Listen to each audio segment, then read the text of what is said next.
Assalamualaikum warahmatullahi wabarakatuh. Kembali lagi di channel Berita Mistis. Untuk kisah kali ini masih melanjutkan dari kisah yang sebelumnya, yaitu sebuah kisah yang diambil dari Kaskus dari tulisannya Mak Gendis, yaitu sebuah kisah yang berjudul Gendis. Sebelum kita masuk ke ceritanya, tekan dulu tombol like video ini dan jangan lupa tekan juga tombol subscribe channel ini. Dan nyalakan juga lonceng notifikasinya agar tidak ketinggalan cerita-cerita baru dari channel ini. Dan bagi teman-teman yang ingin membaca langsung ceritanya, nanti silahkan saja kunjungi linknya yang nanti akan saya sertakan di kolom deskripsi. Dan seperti apa untuk kelanjutan kisah ini? Langsung saja kita simak berikut ini.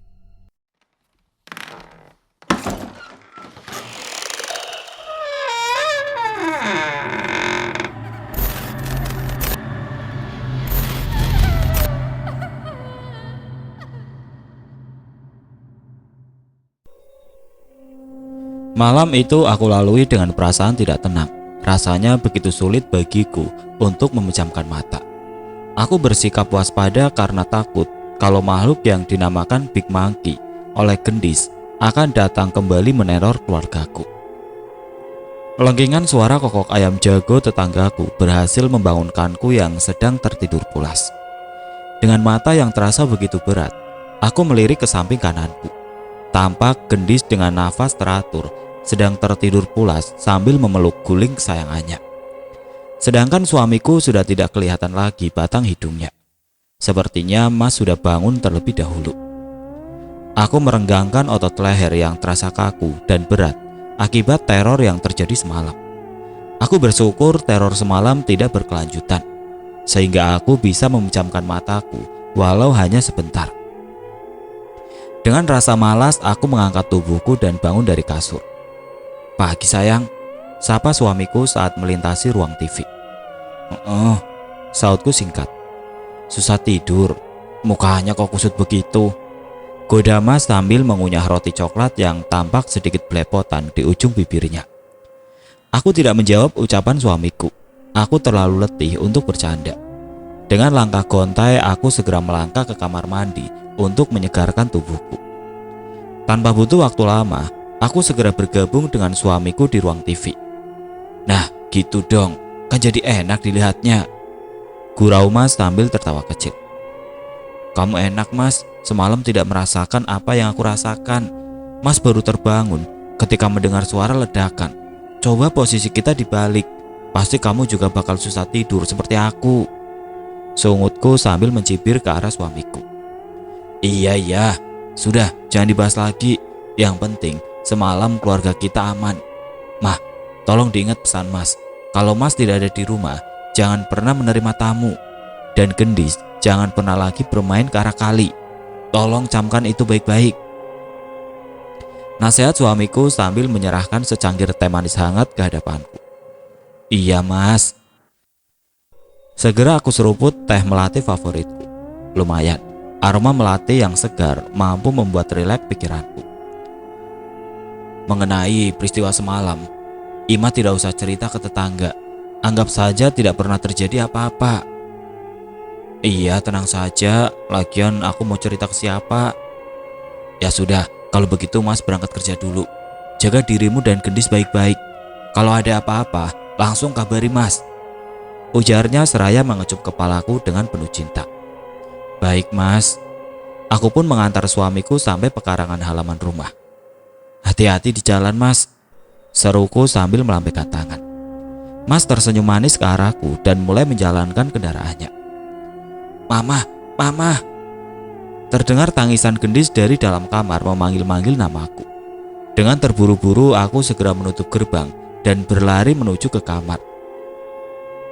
Kudapati putriku sedang terduduk di lantai sambil menangis terisak-isak. Kok Endis sudah duduk di lantai? Terus kenapa Endis menangis?" Cup, kesayangan mama. Endis pasti tadi kecarian mama ya." Sambil aku sekap perlahan air mata yang mengalir membasahi pipinya. "Mama," rengeknya manja sambil memeluk tubuhku. "Ah, manjanya mama." Segera ku gendong Gendis dan kuciumi aroma tubuhnya yang bau keringat. "Endis mandi dulu ya biar segar. Habis itu temani mama ke warung Mbak Ira. Mama mau beli sayur. Setelah memandikan dan memberikan sarapan untuk Gendis, aku segera mengajak putriku ke warung sayur langgananku. Dengan girang, Gendis langsung berlari ke jalanan yang tampak lengang dari kendaraan. Aku hanya tersenyum sambil menggelengkan kepala melihat kelakuannya yang tidak bisa diam. Aku berhenti sejenak ketika melewati warung kelontong Mama Ilham. Aku menyapa ibu-ibu yang dari pagi sudah asik berkerumun seperti semut mengerubungi gula. "Permisi Bu," sapaku ke mereka. Mama Gendis, tumben keluar dari pertapaannya. Pagi-pagi begini mau pergi kemana?" tanya Mama Saras kepadaku. "Ini Mama Saras, Ima mau ke warung Mbak Ira beli sayur," jawabku sekenanya. "Tumben Mama Gendis masak, biasanya catering terus," seloroh Bubian sambil tertawa kecil. Aku hanya menyunggingkan senyum mendengar ucapan tetanggaku. Ketika aku sedang berbasa-basi dengan tetanggaku, kuperhatikan tubuh Gendis tampak terdiam mematung, menatap ke arah rumah kosong yang berada tepat di depan warung Mama Ilham. Iris mata Gendis tampak sedang mengamati sesuatu di teras yang kotor penuh debu. Klatak. Gembok pagar yang terbuat dari bahan hardened steel sekonyong-konyong bergoyang sendiri ke kanan dan ke kiri. Seperti ada kekuatan tidak kasat mata yang sedang menggerakkannya. Lah, mata Enci membeliak melihat ke arah gembok yang sedang bergerak sendiri. Lihat itu, tunjuk Enci dengan wajah ketakutan. "Kok bisa ya gemboknya bergerak sendiri?" tanya Enci ke Butoni yang sedang duduk di sebelahnya. Iya ya, kok bisa bergerak gitu?" jawab Butoni dengan wajah pias. "Ih, serem. Jangan-jangan rumah itu ada setannya," seru Butoni dengan wajah panik. Hanya kebetulan saja. Mungkin gemboknya tertiup angin," seru Bu Ami sambil mengibaskan tangan kanannya. "Ibu-ibu, aku pulang duluan aku takut. Ayo Mbak Ima." Dengan bergegas Butoni segera berlari menuju ke rumahnya. "Payah Butoni, baru begini saja sudah ketakutan," sindir Bu Andi sambil tersenyum sinis. "Betul Bu Andi, sudah pasti gembok itu bergerak karena ketiup angin. Lagian mana mungkin ada setan yang berkeliaran pagi-pagi begini. Ada-ada saja Bu Toni," timbal Bu Kila sambil memakan bakwan di tangannya. "Tahu tuh Bu Toni, baru melihat gembok bergerak sendiri saja sudah ketakutan begitu. Bagaimana kalau dia melihat kuntilanak atau gendruwo berada tepat di depan matanya? Mungkin dia langsung mati berdiri," kelakar Bu Joko sambil disambut tawa riuh ibu-ibu lainnya. Pemikiran yang aneh, mana mungkin gembok sebesar dan seberat itu bisa bergerak hanya karena tertiup hembusan angin. Aku mulai merasa tidak nyaman dengan ucapan mereka dan hanya bisa memasang senyum palsu melihat kelakuan mereka yang setiap pagi kerjaannya hanya ngerumpi. "Permisi dulu ya Bu, Ima takut sayur yang mau Ima beli kehabisan." "Iya Mbak Ima, silakan. Sering-sering keluar rumah dan ngumpul sama kita," seloroh Bu Joko sambil tersenyum lebar.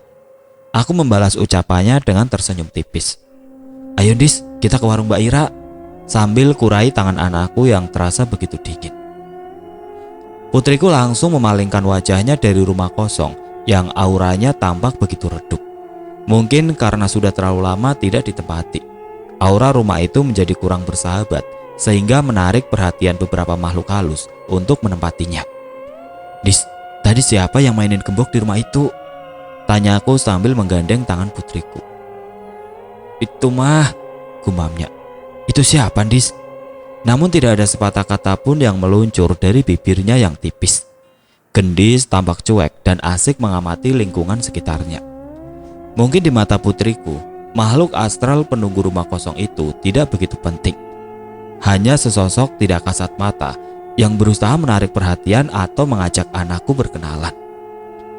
Saat melintasi rumah kosong yang letaknya berada di perempatan jalan, putriku tampak terdiam dan menoleh sejenak ke rumah yang temboknya mulai dipenuhi lumut dan tanaman rambat. Gendis mulai memamerkan deretan giginya yang rapi. Ia tersenyum manis dan melambaikan tangannya. "Mah, itu siapa?" tanyanya sambil menarik tanganku mendekat ke rumah kosong. Aku menghentikan langkahku berusaha mencegah putriku untuk mendekat ke rumah yang sudah bertahun-tahun lamanya tidak pernah ditempati oleh pemiliknya. Mama nggak tahu, Dis. Mama tidak bisa melihat mereka. Yang sedang Gendis lihat itu makhluk ciptaan Allah, jawabku sekenanya. Itu Omah, Om, Dis mau ke warung dulu sama Mama. Alisku bertaut mendengar ucapannya.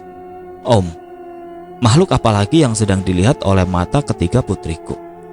Kenapa semakin hari semakin banyak makhluk tidak kasat mata yang dilihat oleh putriku?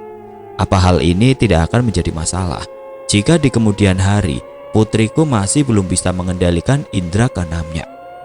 Netraku terus mengawasi Gendis yang sedang tertawa kegirangan, berusaha menggapai kupu-kupu yang semakin terbang tinggi menjauh dari dirinya. Dis, Gendis jangan pergi kemana-mana ya. Mama mau ke dalam sebentar mengambil snack untuk Gendis, kataku pada Gendis yang siang itu sedang asik menggambar di teras rumah. Putriku tidak mengindahkan ucapanku. Dengan posisi tengkurap di lantai, matanya terus fokus menggambar di buku gambar. Aku segera masuk ke rumah untuk mengambil cemilan keju kesukaan Gendis. Klatek.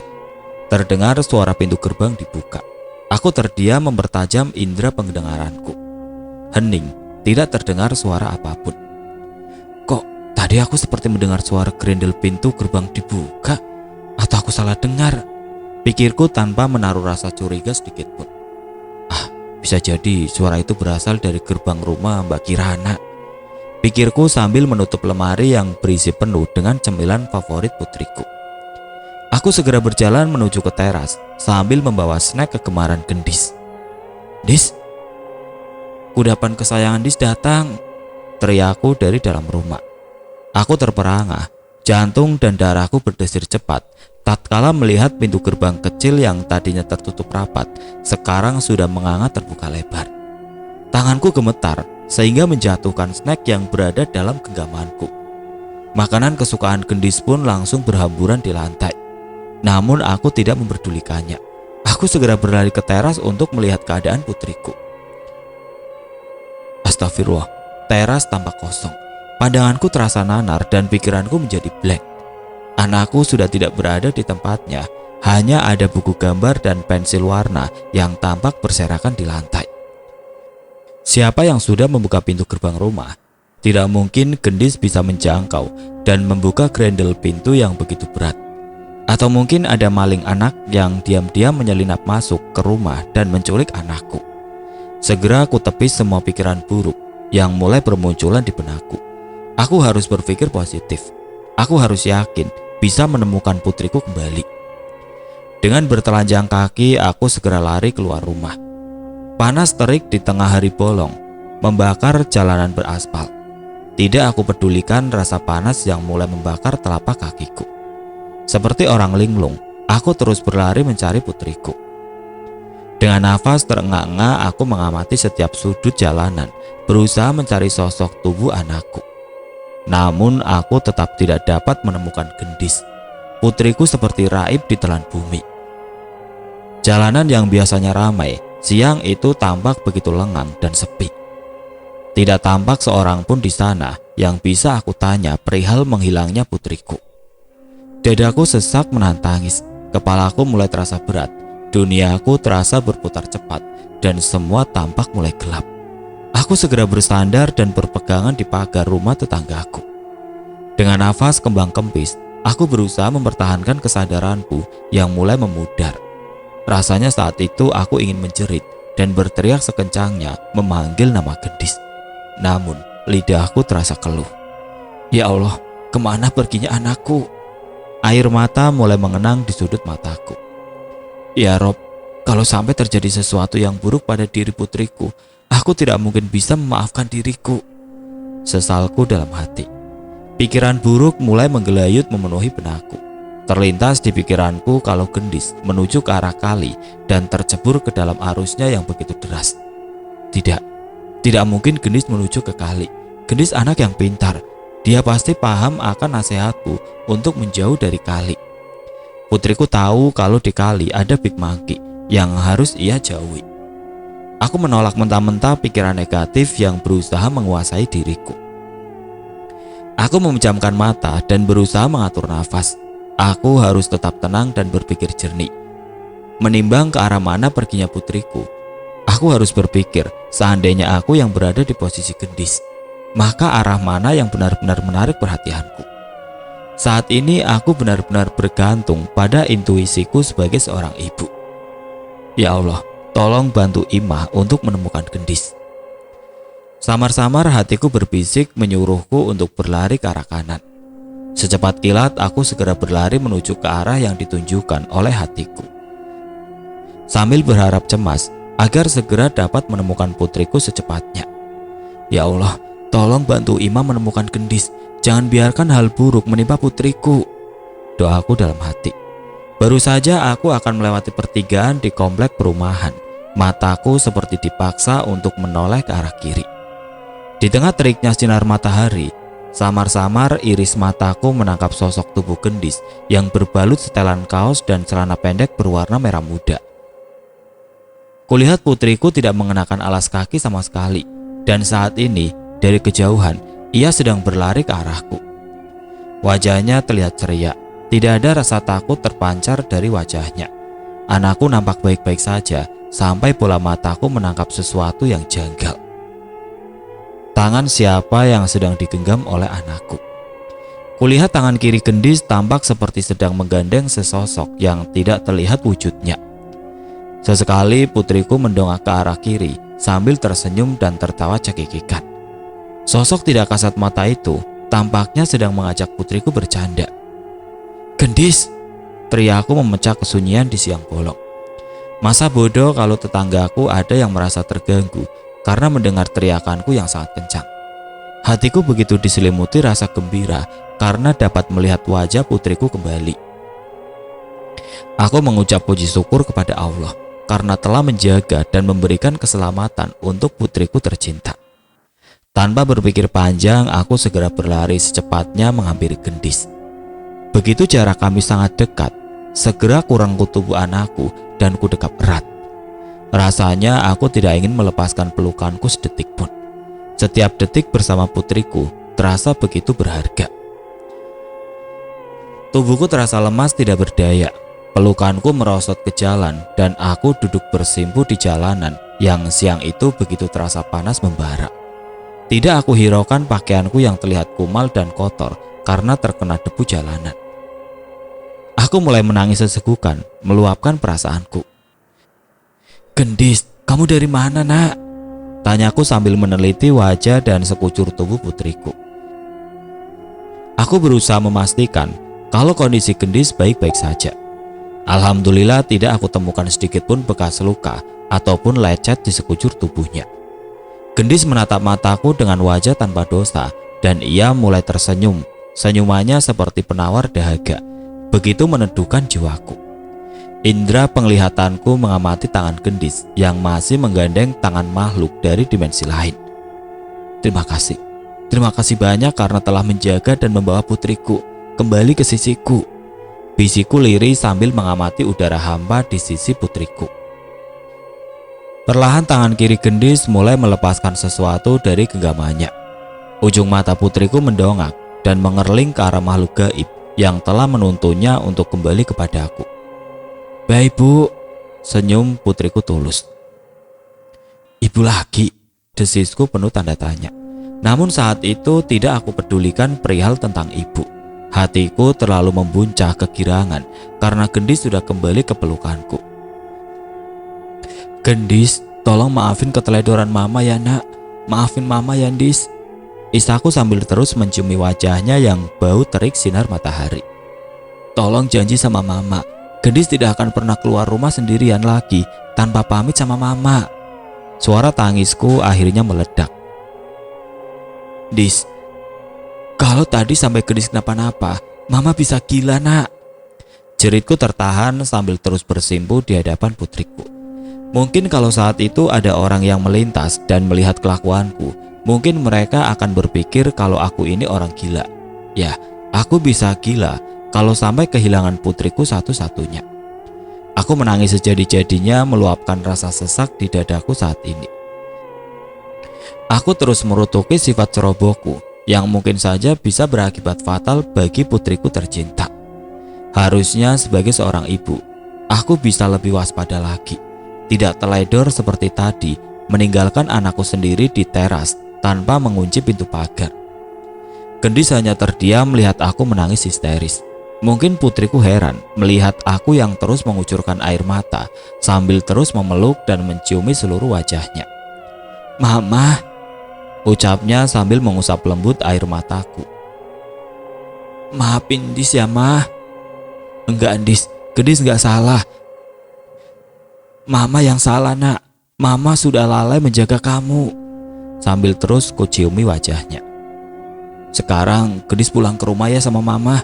Aku segera menggendong putriku dan membawanya pulang ke rumah. Ketika melewati pohon nangka, wajah Gendis menoleh ke atas pohon dan menyapa mereka. "Hai kakak," sapanya ramah seraya melambaikan tangan.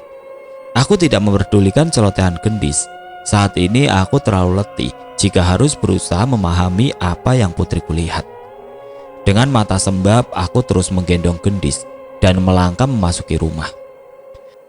Aku mengambil segelas air putih dan meminumnya agar hatiku terasa tenang. Kutatap wajah putriku yang sedang asik menyusu dari dotnya. Hatiku diliputi rasa penasaran. Siapakah tadi yang sudah membuka pintu gerbang? Putriku ataukah sosok yang selalu disebut ibu oleh anakku? Atau mungkin ada makhluk lain yang membukanya dengan maksud mencelakai putriku? Aku menghela nafas berat.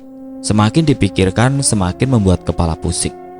Segera kuhampiri Gendis yang sedang menonton film kartun kesukaannya. Sambil mengelus rambutnya yang panjang, aku memberanikan diri bertanya kepada putriku. "Dis, Mama boleh nanya enggak?" "Apa, Mah?" jawabnya tanpa mengalihkan pandangan dari televisi. "Tadi yang buka pintu gerbang siapa, Nak?" "Tuh, Mah, tuh." "Itu siapa, Nak? Apa Gendis yang membuka pintunya?" "Bukan, Mah." "Terus kalau bukan Gendis, siapa dong yang buka pintunya?" "Kakak Ajulet." "Kakak Bajuret?" Mataku menyipit mendengarkan ucapannya. "Iya, kakak itu, Mah." Ya Allah, makhluk apalagi yang sedang iseng sama putriku? Kenapa mereka tidak berhenti berbuat jahil kepada Gendis? "Terus kakak Bajuret ngapain buka pagar rumah?" "Aku ajak Gendis alan-alan, Mah." "Oh, jadi kakak Bajuret mau ajak Gendis jalan-jalan. Lain kali kalau ada yang mau ajak Gendis pergi, jangan mau ya, Nak. Gendis cuma boleh pergi sama Mama dan Ayah." "Iya, Mah." "Janji ya, Nak, jangan bikin Mama khawatir." Sambil kucium tangannya yang beraroma susu vanila. Ia mengerjapkan matanya, entah Gendis memahami ucapanku atau tidak. Namun aku selalu berusaha mengajaknya berdiskusi sejak dini.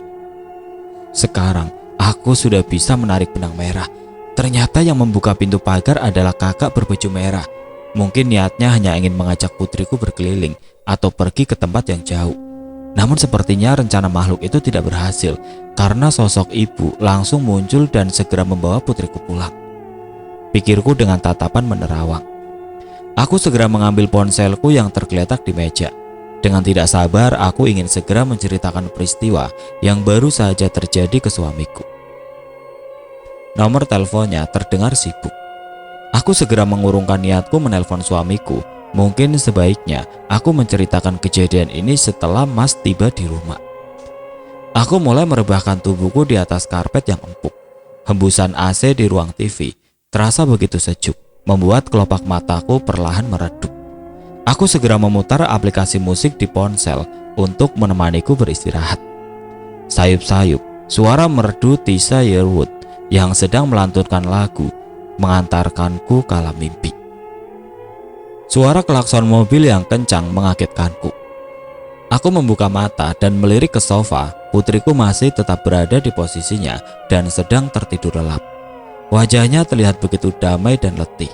Aku mengusap wajahku. Sepertinya peristiwa tadi siang begitu membekas di diriku dan membuatku trauma.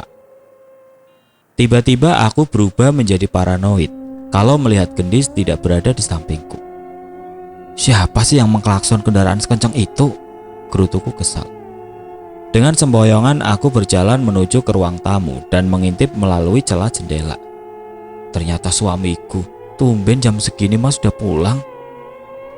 Sebentar mas, teriakku dengan suara parau sambil membuka pintu ruang tamu perlahan. Dengan mata yang terlihat sembab dan puyuh, aku segera menuju ke teras dan membuka pintu garasi. Brum. Suamiku langsung memarkirkan kendaraannya di garasi. Kamu kemana saja sih? Dari tadi mas klakson dan panggil-panggil, tapi tidak ada jawaban sama sekali. Tegur suamiku dengan raut wajah masam. Maaf mas, Imad dan Endis dari siang ketiduran di ruang TV. Sautku sambil mencium tangan suamiku. Tumben tidurnya sampai sore? Tanya suamiku sambil mengamati raut wajahku. Mah, kenapa matamu sembab? Kamu habis nangis? Tanyanya sambil memegang daguku. Heeh, jawabku singkat sambil memalingkan wajahku. Ada masalah apa? Mas mulai menginterogasi diriku. Cuma kangen sama ibu, jawabku berbohong. Aku yakin kalau saat itu aku berkata jujur. Yang ada suamiku akan marah besar dan malah mencaci maki diriku. Kamu sedang tidak berbohong sama mas kan? Telisiknya sambil menatap lekat ke dalam mataku, berusaha mencari kebenaran yang tersembunyi di dalamnya. Enggak mas, aku beneran lagi kangen banget sama ibuku. Ya sudah kalau begitu, banyak berdoa saja untuk ibu, sahut mas sambil menghampiri Gendis yang masih tertidur pulas. Dis, ayah pulang, ujarnya sambil membelai dan mencium kepala Gendis. Anak ayah tidurnya nyenyak banget, pasti tadi kecapean habis bermain sama teman-teman ya. Setelah puas menatap dan menciumi wajah putrinya, mas segera beranjak ke kamar mandi untuk membersihkan tubuhnya. Meninggalkan aku yang duduk termenung memikirkan kapan waktu yang tepat untuk menceritakan peristiwa tadi siang ke suamiku. Bulan sabit memancarkan sinar temaram di malam yang gelap gulita. Saat sedang asik bercengkrama dengan suami dan anakku di ruang tamu, terdengar suara raungan mesin motor berhenti di pekarangan rumah. Tidak lama kemudian terdengar bunyi ketukan di pagar, disertai seseorang berteriak memanggil namaku. Teh ada di rumah gak?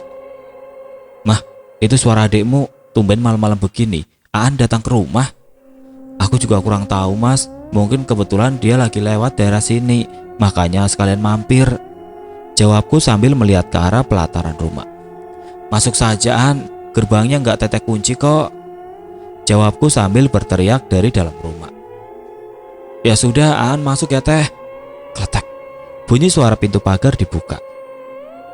Sana, temui adikmu dulu. Aku bergegas menuju ke teras untuk menemui adikku yang bernama Aan. Tumben malam-malam begini kamu kemari? Tanyaku pada adikku satu-satunya yang wajahnya tampak menyimpan banyak pikiran. Aan melihat ke arahku sambil menyengir. Mas Didi lagi ada di rumah ya teh? Ada tuh, lagi main sama Gendis di ruang tamu. Kamu mau masuk ke dalam rumah atau duduk di sini? Aan di teras saja teh, cuma mau numpang istirahat sebentar saja, ujarnya sambil selonjoran di ubin teras dan mulai menyalakan korek api di tangannya. Jangan ngerokok di sini, teteh gak suka, bentakku sambil melotot melihat kelakuan adikku yang sudah paham kalau aku alergi asap rokok. Sebentar aja teh, lagian Aan merokoknya kan di teras, bukan di dalam rumah. Kelitnya dengan tatapan kosong sambil menghembuskan asap rokok ke dinginnya udara malam. Ya sudah, tapi kalau Gendis nyamperin kamu, tolong segera matikan rokoknya. Jangan bikin alergi Gendis kamu. Kamu mau minum apaan? Siap bos, biasa kopi hitam. Koleksi kopi teteh kan banyak. Kekehnya dengan suara tidak bersemangat. Aku segera masuk ke dalam rumah untuk membuatkan minuman untuk adikku. Gendis yang melihatku masuk segera menghampiri aku dan bertanya, Mah, siapa mah? Itu ada Om Aan. Mana mah? Itu lagi duduk di teras. Gendis jangan dekat-dekat sama Om Aan dulu, soalnya Om Aan lagi ngerokok. Namun Gendis tidak mengindahkan ucapanku. Sambil berlari, putriku langsung meninggalkan ayahnya dan menuju ke teras. Om, pekiknya riang. Ada apa Aan malam-malam kemari? Tanya mas. Katanya cuma numpang istirahat mas. Jawabku sambil menyeduh secangkir kopi. Oh, ya sudah, kamu temani saja adikmu dulu. Mas mau istirahat di sini saja. Aku segera membawakan secangkir kopi hitam kesukaan adikku. Namun langkahku terhenti di ambang pintu ruang tamu. Kedua alisku bertaut melihat pemandangan tidak lazim di hadapanku. Saat itu netraku melihat Gendis sedang memeluk tubuh adikku dengan erat. Pelukannya terlihat begitu penuh dengan cinta kasih.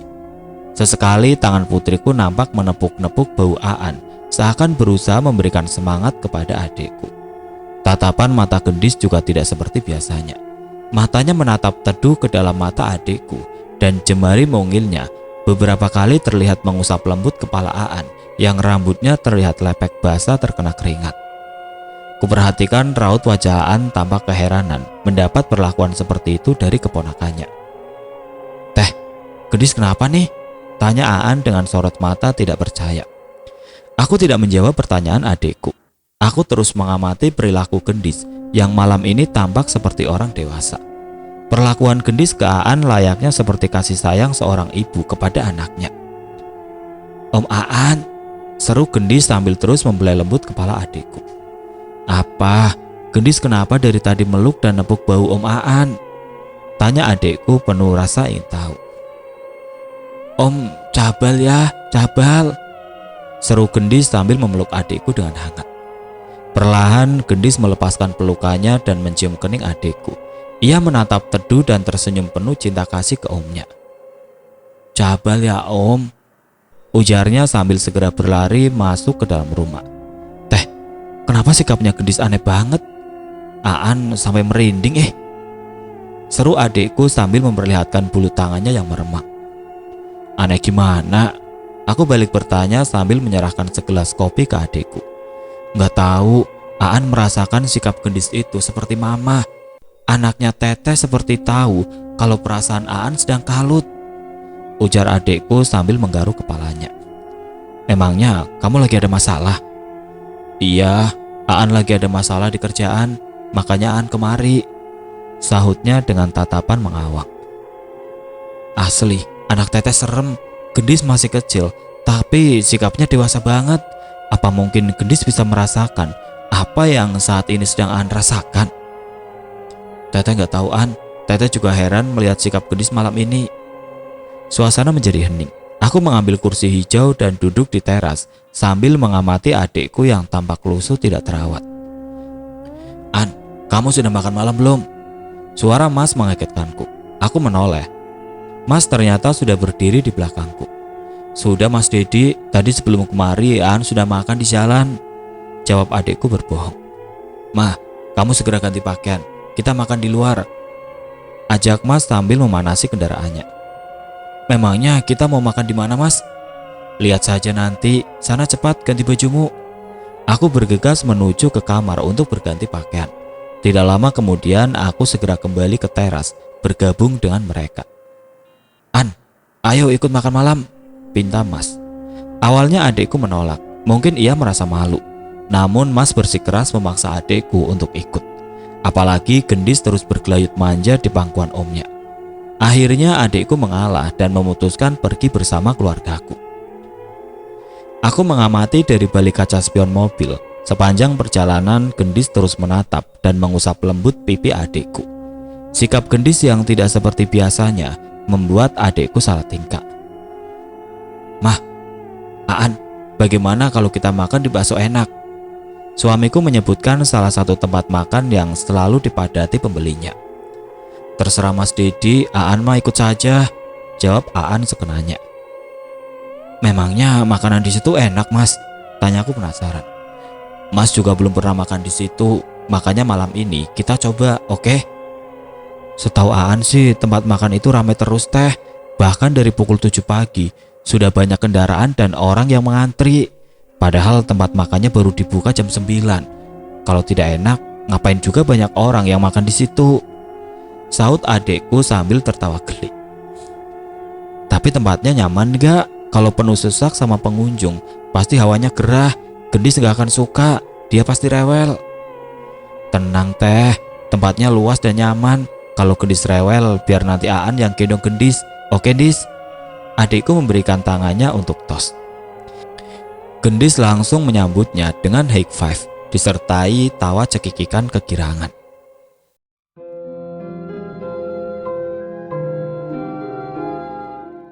Oke teman-teman, sampai di sini dulu ceritanya. Nantikan kelanjutan kisah ini di video berikutnya. Agar tidak ketinggalan, klik tombol subscribe channel ini dan nyalakan lonceng notifikasinya. Wassalamualaikum warahmatullahi wabarakatuh.